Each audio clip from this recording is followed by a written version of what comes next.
Who says toys are just for kids?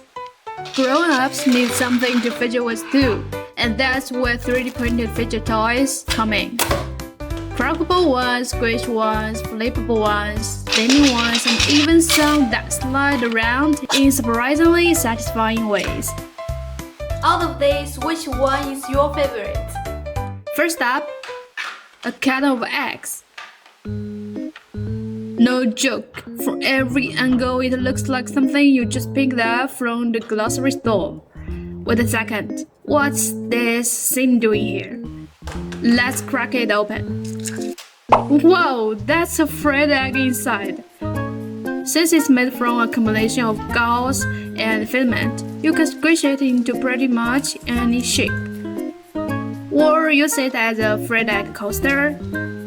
Honestly, that's such a creative idea. One thing to keep in mind if you print it yourself, pay attention to the magnetic rotation. Get the polarity wrong, and your egg will never snapshot properly again. Next up, an old friend from the fidget toy world. I bet a lot of you have printed something similar before, but this one got an upgrade. Besides the classic hexagon version, there's also a star-shaped version with a handle. Wait, you're telling me this popsicle is also a fidget toy? Mint, mango, watermelon, but honestly the flavor isn't what makes this addictive. It's the sound. It's the feel. Did you feel a little bit of stress leave your body? And somehow it also works as a coaster. One model, two jobs. Next is this kitchen-themed toy set. A tomato and a box of pasta. Sounds like something from Kids Pretend Kitchen, right? Actually, it's way smarter than that. Push the green stem back into the tomato. Then fit all 12 little pasta pieces back into the box. And dump them all out again. They're incredibly simple actions, but somehow you'll find yourself doing them over and over and over again. The smooth movement, perfect fade, and those tiny satisfying sounds combine to create something very dangerous. A time vortex. By the time you snap out of it, half an hour might have gone by.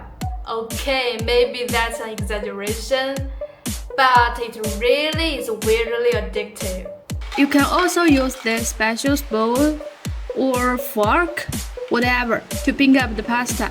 That part takes a little practice. Next up is this spinning cat. I don't even need to explain why it's here. It's ridiculously mesmerizing.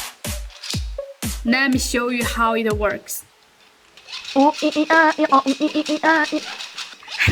I have no idea what kind of science is happening here. All I know is that every press delivers a strangely satisfying feeling. And finally, I'm not sure how to explain what this thing is.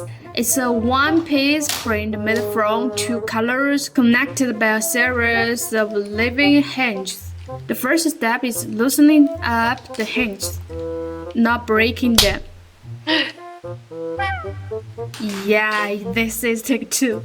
Once they're loosened up, it's soft and floppy, almost like a giant noodle. But flip it over and it transforms into the other color. Flip, flip again and again. Before you know it, you spend way too much time trying to figure out how it works. According to the designer, it can even be worn as a two-tone necktie. Pretty cool. And that's it for today's connection. Some of these win with creativity. Some are visually satisfying and some are just so ridiculously addictive that you can't put them down. I think 3D printing doesn't always have to be about making practical things. Some prints don't really serve a purpose. But if they can give your brain a tiny break, then maybe they are not so useless after all. If there's another connection you'd like to see next, please let me know in the comments.